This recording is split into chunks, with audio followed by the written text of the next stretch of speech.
Bonjour à tous, Claire-Sophie Quedevez, je dirige le bureau d'études Medieco, qui est un bureau d'études spécialisé sur les thématiques de santé et de qualité de l'air intérieur.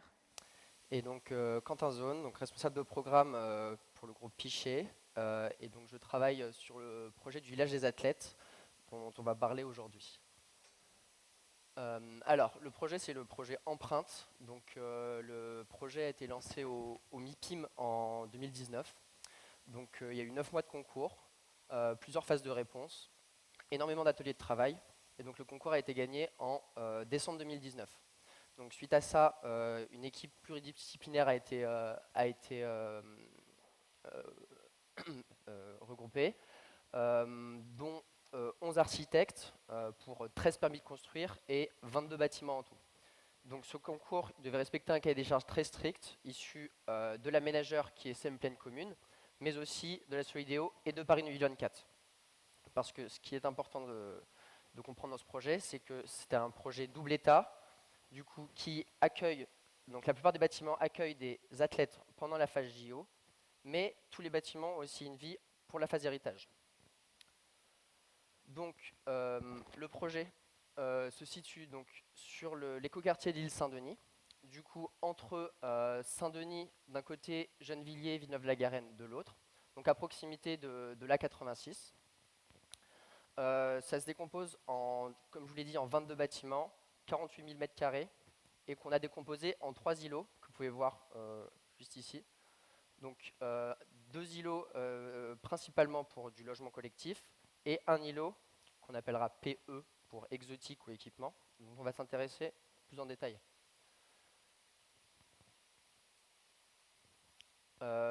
Donc c'est aussi un écoquartier vertueux, avec de nombreux labels et certifications, notamment pour tout ce qui est du logement, donc la certification B2E+.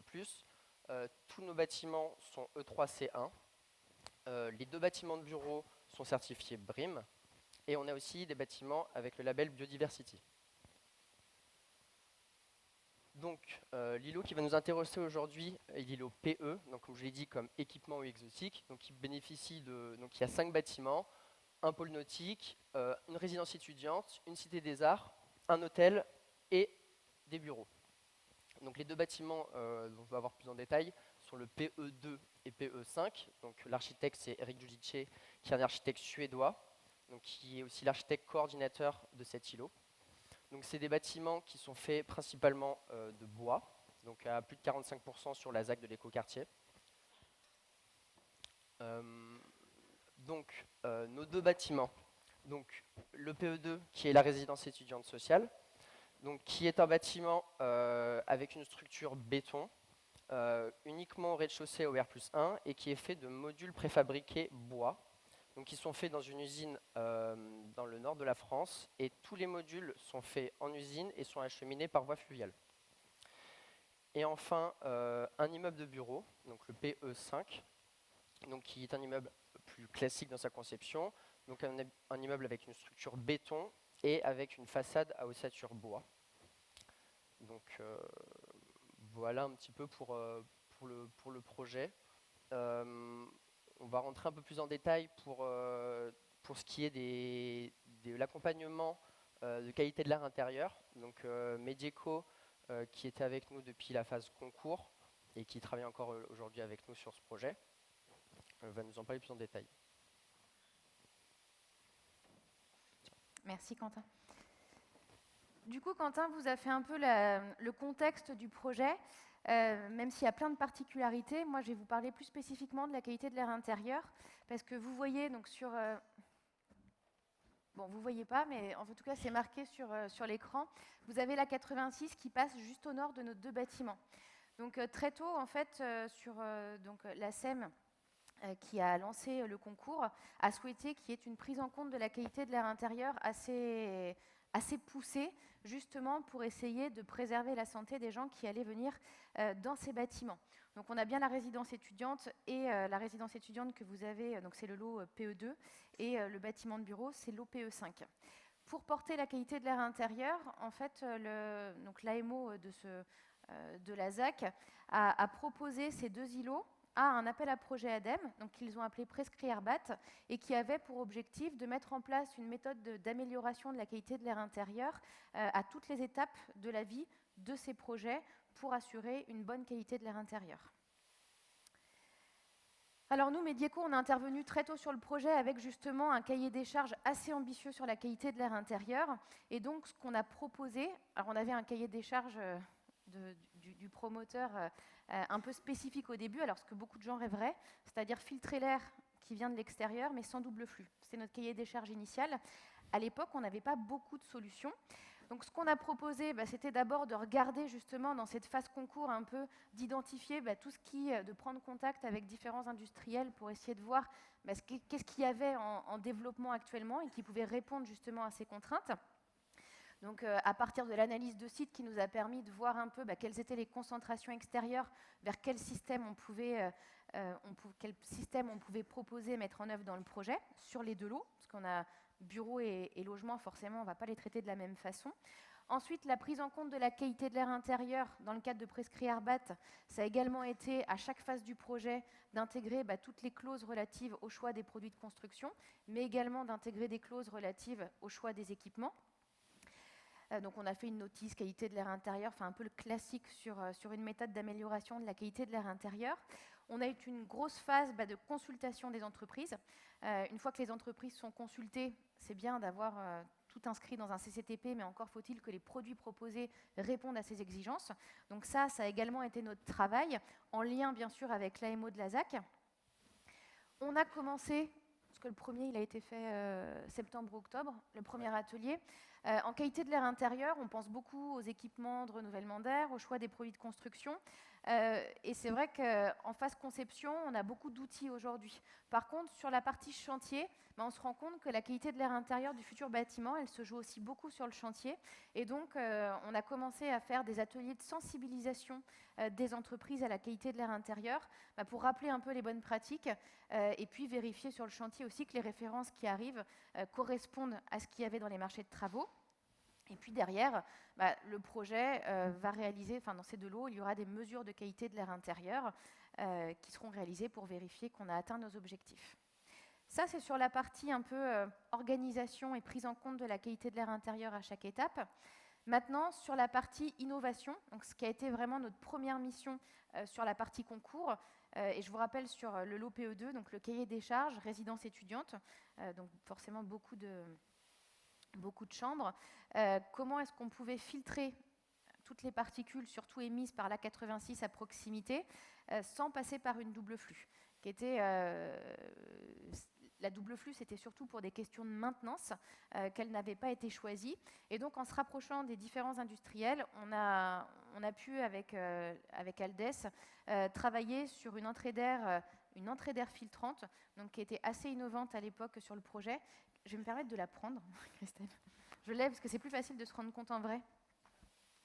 Alors nous, c'est le premier projet, mais aujourd'hui, depuis, il y en a d'autres à être sortis.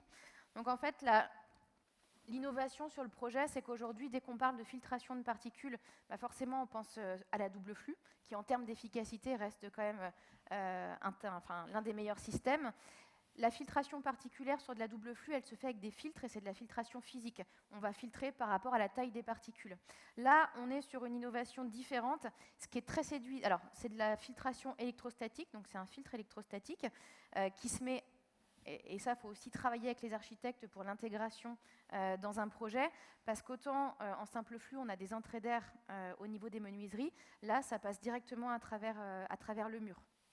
Donc ça se travaille en termes d'intégration. Et à l'intérieur de cette entrée d'air, vous avez le filtre électrostatique qui va permettre de séparer les particules de l'air. Et donc, le gros avantage, c'est par rapport à la maintenance, et c'est ce qui a beaucoup plu sur le projet, c'est qu'on enlève en fait ce que vous voyez là. Donc, on enlève à l'intérieur le filtre, on le passe sous l'eau et du coup, on le remet. Et ce qui fait qu'en termes de maintenance par rapport à une ventilation double flux, où on a un changement de filtre et du coup aussi un coût de maintenance, on est sur des choses beaucoup plus simples. Et vous avez sur la photo qui est juste à droite, vous avez ce que ça donne en fait à l'intérieur d'un logement. Ça, c'est pour la partie innovation, donc, qui a fait aussi l'objet ça a permis aussi au groupe Pichet-Legendre, Pichet qui est en copromotion avec Legendre, de proposer ce produit à la Solidéo en tant qu'innovation. Et donc, nous, aujourd'hui, c'est le premier projet qu'on a mis en place et qu'on suit en tout cas sur la partie chantier. Sur le lot PE5, donc là, on était sur un bâtiment de bureau. C'est très différent parce que le bâtiment de bureau, aujourd'hui, dès que vous avez une centrale de traitement d'air, forcément, quand on parle de filtration, ça paraît beaucoup plus évident. Ce qui est particulier donc, par rapport à la distance à l'A86, c'est que quand on filtre l'air, on va d'abord s'intéresser à la filtration des particules fines. Mais ce qu'il faut savoir, c'est que le trafic va émettre des particules fines, mais aussi un polluant qu'on regarde beaucoup aussi pour la santé aujourd'hui, qui est le dioxyde d'azote. Quand vous avez de la filtration particulière, ça ne filtre que les particules fines. Si on veut filtrer aussi ces polluants gazeux, il faut passer à d'autres systèmes. Et donc, sur le PE5, on a bien sûr la centrale de traitement d'air, à laquelle il y a de la filtration particulière, et on a ajouté un filtre moléculaire pour filtrer le dioxyde d'azote spécifiquement. Donc, c'est un filtre moléculaire qui va être imprégné spécifiquement pour le dioxyde d'azote. Et puis, on a un système de régulation, en tout cas dans le projet en cours. On a un système de régulation où, en fonction de la concentration de polluants dans l'air extérieur, on va avoir une modulation des débits qui va se faire. J'ai oublié des choses ? Non, je crois que c'est assez complet. Voilà pour l'ensemble du projet et les innovations qui ont été proposées par rapport à la qualité de l'air intérieur. Et puis, quand on aura les mesures à réception, on pourra vraiment vérifier l'efficacité in situ de tout ça. Je vous remercie.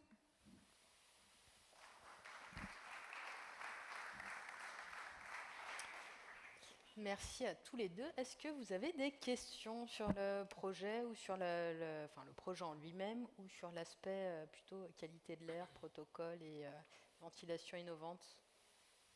Oui, allez-y, on va vous apporter un micro.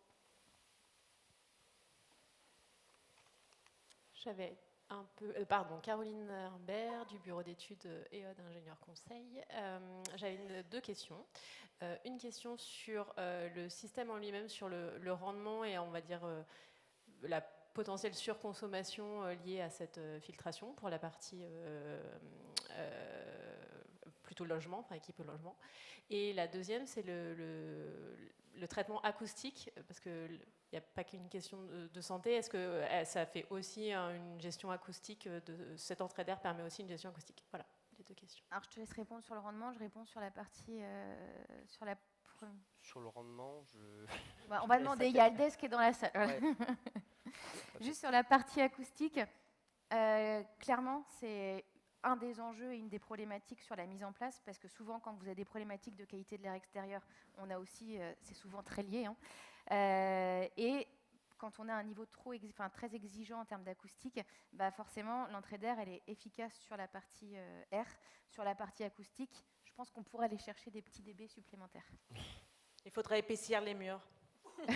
Alors, idéalement, j'ai proposé, mais qu'on ait un coude, parce qu'on pourrait avoir plus de traitement acoustique. Et ce que je n'ai pas dit, c'est sur la partie, parce que c'est aussi intéressant, quand je dis que la double flux, ça reste le système le plus performant, c'est vrai, mais on a quand même une bonne performance sur les particules fines, parce qu'on est à 80% en termes d'efficacité sur les PM2.5. Donc ce qui est quand même super séduisant, parce que par rapport aux concentrations extérieures, si on compare aux valeurs de référence, si on abaisse déjà de 80%, presque partout on est bon. Sachant qu'en plus, dans les futurs projets, on était sur les anciens seuils, mais l'année dernière, l'OMS, l'Organisation mondiale de la santé, a abaissé les seuils en particules fines en dioxyde d'azote, ce qui va être encore plus compliqué à prendre en compte dans les projets si on se réfère aux valeurs de référence sanitaire. Je vais juste répondre sur la consommation du coup de l'entrée d'air filtrante. On a 1,5 watts par entrée d'air filtrante à prendre en compte dans la conso électrique. Sachant qu'en simple flux collectif, on a des niveaux de conso qui sont très très bas. En général, ça ne remet pas en cause le positionnement thermique de la solution. Merci pour ce complément. Est-ce qu'il y a encore des questions ?